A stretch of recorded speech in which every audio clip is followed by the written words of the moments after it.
Good morning, all. Last day, we have discussed about some sections from Elegy written in a country Churchyard, that is Gray's Elegy, and we have already found the basic tenets of the patterns of poetry that Gray wrote, and also the other poets who actually dealt with the basic patterns of the pre-Romanticism. In our last lecture, we have completed the first 6 stanzas of Gray's Elegy written in country Churchyard. So before beginning the 7th section, first of all, let us read the last 2. What Gray pointed out in the last 6 stanzas. In stanza number 5, Gray wrote, "The breezy call of incense-breathing morn, the swallow twittering from the strawbill shade, the cock's shrill clarion or the echoing horn, no more shall rouse them from their lowly bed."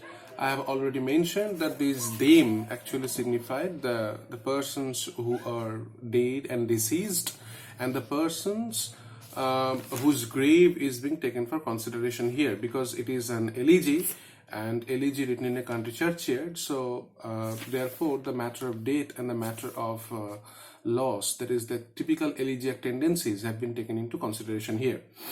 The last section, that is section number 6 or section 6, there Gray wrote, "For them no more the blazing hearth shall burn, or busy housewife ply her evening care. No children run to list their sire's return, or climb his knees the envied keys to share." So these were, as I have already discussed, that these were somehow representing some familial, cozy life leading, obviously. In the next few stanzas, Gray is probably he's indicating that these personalities who are dead at this moment, the personalities who are being completely mixed with the earth, that means who are there in their grave, they had the capabilities of becoming either a poet, or maybe an orator, or maybe a person like Cromwell, or a person like Milton, or a person like Hampden. But somehow they embraced the typical lowly, say, the ordinary life. And that's why they are just lying there in these graves, okay? And the people do not remember their lives. Here it says, "Oft did," that is section 7, yes. "Oft did the harvest to their sickle yield, their furrow of the stubborn globe or glebe has broke. How jocund did they drive the team afield, how bowed the woods beneath their sturdy strokes." What it says in this particular stanza, you will find that Gray is typically representing their normal way of life leading. What it says, "Oft did the harvest to their sickle yield." The reference to the terms like harvest and maybe sickle, that these are the harvesting, or maybe the incorporation of the instrument like sickle. These are referring to matter of cultivation. That means what Gray is trying to prefigure here, Gray is trying to focus here, is that these personages or these personalities, they're completely engaged in cultivation, that is, they're farmers, okay? And that, as I've already mentioned, that somehow the typical tendency of this poem, or not only Gray's poem, but also the other poems written by poets like Thomson and Collins and others, we can find that somehow the ordinary life leading of the typical romantic artists have been completely being incorporated or maybe introduced by these poets. What it says, "How did oft did the harvest to their sickle yield, their furrow," it's the cutting blade of the plow, that is called furrow, "of the stubborn glebe means a globe," and actually it is referring to the soil, or the lump of earth that is being pointed out. And it is stubborn because it is hard to break. So their furrow oft the stubborn globe has broke. How jocund did they drive their team afield. Here the team actually representing the oxen or horses, okay? how bowed the woods beneath their sturdy strokes. That means these are, the references of the anaphora. It is how, the two how, the reference of this particular term in the last two lines of stanza 7. These are actually referring to a kind of astonishment. You see that in the neoclassical literature, in the literature of the 17th and 18th century, we cannot find the cultivators or the farmers being taken as something important, a person of importance, okay? And Gray is introducing them with the terms like how, because it is something surprising to him. Let not ambition mock their useful toil. That means it actually represents that these personalities are not the ambitious persons. Let not ambition mock their useful toil. You see that here ambition is being personified. Yes, ambition, as we know, it's an abstract concept. So here it signifies that ambition mock, let not ambition mock their useful toil. Actually, it is trying to point out that these personalities are not the ambitious men, right? Their homely joys and destiny obscure, nor grandeur here with a disdainful smile the short and simple annals of the poor. That is the fundamental thing that Gray is trying to prefigure. The short and simple annals of the poor. You know the term annals. Annals is referring to the history of life. So what Gray is typically focusing at is the history of life of, or maybe the lives of the poor people, okay? The people who are being related with the villages, the people who remained in the life of obscurity because they have not been taken importance on, okay? They are not the important figures to be discussed. And here it says that they were not the ambitious men. Rather, they preferred their homely joys. They preferred their obscure destiny. Right? So, nor grandeur here with a disdainful smile. It says the disdainful, this particular term it signifies mocking, right? So, nor grandeur here with a disdainful smile, the short and simple annals of the poor. So, that means it is not the grandeur, it is not the ambition that can move them from their ordinary life, from their typical life of a cultivator, typical life of a farmer. Okay, the boast of heraldry, the pomp of power, and all that beauty, all that wealth ever gave, awaits alike the inevitable hour. The paths of glory lead but to the grave. So what Gray is here pointing to the matter of the certainty of death. You see, he says the boast of heraldry. What does it signify? It signifies the pride of dwelling in a high family. Say, for example, say you are a part of a high family. You are part of the House of Lords, probably. Okay, and you feel proud, right? Because you are part of that culture. You are part of that, aristocrats. You are part of that upper strata of society. But the boast of heraldry. So at one point it is the boast of heraldry because you are dwelling in a high family. The pomp of power because you have the power as you are the part of that society, so you have the power.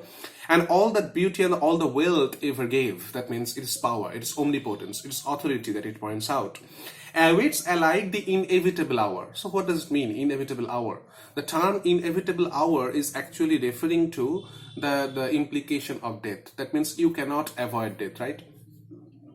The paths of glory lead but to the grave. That means in spite of the boasting of your life, in spite of your power, your authority, in spite of your monetary power, in spite of your position, everything, you see. So notwithstanding, that means in spite of all these things, you have to be guided towards death. That means death is inevitable and you cannot avoid them any longer. So that's why it says the boast of heraldry, the pomp of power, and all that beauty, all that wealth ever gave, awaits alike the inevitable hour. the paths of glory lead but to the grave, because each and every kind of achievements that you are boasting about, these will fail. Why? Because everything is uncertain, your future is uncertain, your future days are uncertain, but in midst of all these kinds of uncertainties, one thing is certain, and that is death. That is actually being pointed out. So it is the typical formations of mutability that Gray is trying to provide here, a project here. In section 10, he says, nor you proud, impute to these means the poor people, nor you proud, impute to these the fault, if memory over the tomb no trophies raise. Okay, what does it mean, that the trophies? So whenever you are thinking in terms of Westminster Abbey, for example, where the poets are being laid, okay, the poets have been buried. So you will find somehow that after their death, at the tombstones or maybe the memorial verses, you will find some references of their great works. That means that the people, the persons who are dead, the poets who are dead, you will find some memorial verses being written, or maybe some trophies raised. So the trophies are actually referring to the commemorating verses. Okay, so that is the poor relations, where it says, so nor you proud, impute to these, that is the poor people, the fault, that means attribute blame to the poor rustics, if memory over their tomb no trophies raise, where through the long drawn aisle and freighted vault the pealing anthem swells the note of praise.